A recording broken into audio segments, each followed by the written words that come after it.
Well, first of all, it's important to mention that embridge supports cross-border payment of local currencies, of central bank digital currencies. And part of this infrastructure people push back on is the bond market and the fact that these countries don't have enough unity with one another to have a common currency. But that's been addressed in the architecture here, where each country will have their own monetary autonomy, their own monetary policy, trading their own currencies within their own economies across the embridge, which sidesteps the SWIFT, and then settling in a common token, if you will, a common currency unit that will be pegged to gold, 40%, and a basket of 60% local currencies of the BRICS nations. So the transactions being done outside the dollar will massively impact the value of the dollar and its role in reserves. And when you realize that the bond market has paled in comparison to gold over the past 25 years by a factor of 100%. In other words, 10-year Treasury has done half as good as gold has for the past 25 years, but with no counterparty risk. It's a huge, huge blow to the reserve status of the dollar. So transactions, reserve, and image of the dollar are all being massively compromised, and you can see the pieces are coming together much more swiftly. I mean, look at all of the central banks who have been funding our spending habits for a long time have been selling over the past couple of years or a year and a half. They have been selling and buying commodities, in particular gold. What starts out as a trickle could very quickly move into much more of a rush, of a panic. We're not there yet. Mike Adams calls that Project Sandman, Operation Sandman, where there are 150 plus countries who have agreed to do just that all at once. Did you know that over 59 countries are planning to join BRICS, and they're about to change the global economy forever? Andy Schectman reveals a shocking secret. These nations are moving away from the US dollar, opting for a new currency system backed by gold and local currencies. This seismic shift threatens to destabilize the US economy, leading to skyrocketing inflation and interest rates. The US bond market has already underperformed compared to gold by a staggering 100% over the past 25 years. And now, central banks are dumping dollars for commodities. The dollar's dominance is at risk, and the repercussions could be catastrophic for the US financial system. Schectman also highlights a growing trend of central banks selling US Treasuries and buying gold, indicating a loss of faith in the dollar. Project Sandman, an initiative involving over 150 countries, aims to collectively abandon the US dollar, potentially causing a financial panic. As these nations seek monetary autonomy and stability, the US could face unprecedented economic turmoil. This is not just speculation, it's a looming reality that could catch everyone off guard. What does this mean for your financial future? But taking such an aggressive step to do something like that, in essence, cuts off your nose to spite your face until things are aligned. James Rickard has a very interesting take on this, and he talks about having mass adoption in order for this to really, really work. 59 countries came out of the last meeting in Novigrad 2 weeks ago and said, we're applying the BRICS. You add that to the 10, you're talking 69 countries and a massive, that's 3 times the size of the European Union just in countries alone.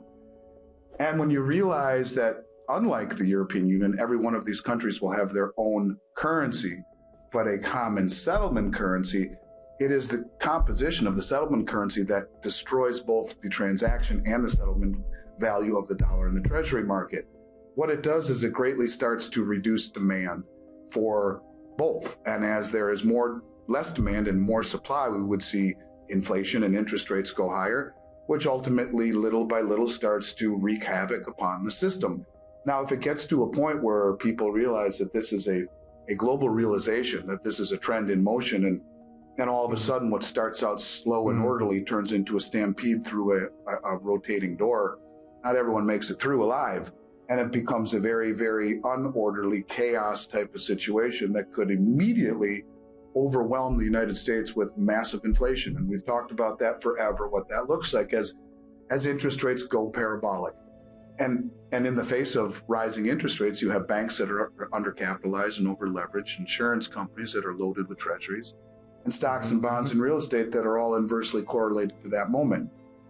And this is why I keep coming back to the fact that all of the actions that we've taken, both at home and abroad, are just too foolish to not be planned. And we talk about this all the time, Bill Holter, and I heard your interview with him. He said that I got it wrong. I like it. I like it. I watch everything you do, Dunnigan, and I like where he said it's not too stupid to be stupid. Andy's running around saying that. He says it's too stupid to not be planned. Okay, fine.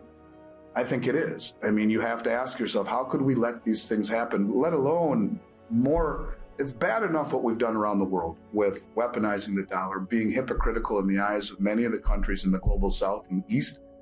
But to let what's happened here in this country, the destabilization of what is sacred in this country, starting with the nuclear family and everything up all the way through the electoral and judicial system that I've talked about week over week over week. I do it not to be monotonous. I spend 3 hours a day, every day, 7 days a week studying, and there's lots we can talk about, the minutia. But I think this, as I used to call it when we first started working together, this linear progression of events has accelerated. Mm-hmm. And putting the pieces together now are now more important than ever. So what does it look like? We have lived largely well above our means due to the good graces of our foreign creditors, and that's coming to an end. And what does it look like? I think it's a frightening thing when you realize that inflation is going to continue and probably much worse. And you take everything out of the equation and just say we have 150 trillion in unfunded liabilities. Who's going to pay for that? How? Let alone the massive immigration problem that isn't calculated by the Congressional Budget Office, who said that in less than 6 years, every penny that we take in income tax receipts goes just to pay mandatory entitlements and the interest on the debt. Remember, military spending is discretional. Who pays for that? How do we maintain our supremacy around the world when we have to borrow money to fund our military and borrow money to keep the lights on? Borrow money just to pay what we've already borrowed. It's a bad situation getting worse. So I don't know when that all at once moment happens, Dunnigan. I think in a world of probabilities, it happens quicker than most people would ever think possible. And it happens in a way that catches most people completely off guard. I always say you can't get out of the way of what you don't see coming. But what I will say this, the little by little is easily dismissive in a world of instant gratification because it's taken a long time. And if you're not paying close attention, certainly if all you do is watch mainstream, you don't see any of this. But I think what will catch people off guard is just how fast the all at once is. And there will be that all at once moment. And maybe we're a few years away. Maybe we're a few days away. Don't know.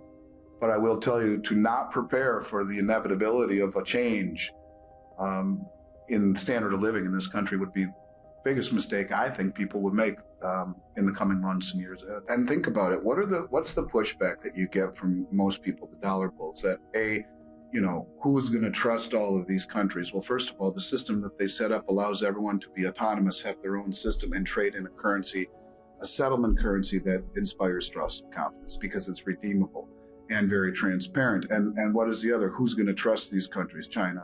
Who's going to trust us anymore? And why would any of these countries want to sell their energy or their commodities or their goods to a country that has chosen to inflate their currency the way we have, creating 1 trillion in debt every 100 days? A country that has chosen to weaponize the system, if not aligning ideologically. It's as if they're trying to do this, because if you think about it, the bond market has lost a lot of its credibility, certainly a lot of its trust. And as Putin said in the meeting 2 weeks earlier in St. Petersburg, that Bretton Woods system is dead and the dollar is backed by nothing but trust or confidence in the system. And you look at this system and say, where's the confidence? It took 200 years to create the first $1 trillion in debt. We're doing it every 100 days. And, to say that, to call it anything other than outright theft of the Russian treasuries and then use the proceeds to give to the Ukraine in the form of weapons, it's insanity. And so when you talk about what will this look like, I know I keep talking about the same stuff over and over and over again. I try to bring the relevance each and every week about new things that add to the story. But I just want people to understand, to me, there is nothing more important at all. It's like you're heading straight to over a bridge that's out, and you run over a nail. Well, you don't worry about the nail when you're still going 80 miles an hour and you're almost at the bridge. Yes, you can talk about the nail, sure. It may be a little bumpier ride until you get to the, but I think, to me, that's the only thing that really matters. And to see the acceleration, to see To see Dilma Rousseff come out and say, in principle, we've agreed on this. We'll have a big meeting special for this in September that will then be brought to the big BRICS meeting in October. We're right there. And then the election in November. And when you see what happened in France last night, where, there's all sorts of rumors that Macron did certain things by not allowing the right parties on the right to take part in the electoral process in a fair way, and now he's in power again. And you look what happened to the city of Paris, which literally they were attacking the police, and these are the people that won, the left. And we're entering a period of time where I just think that things are going to become very, very, very interesting over the next 120 days, over the next several weeks and few months.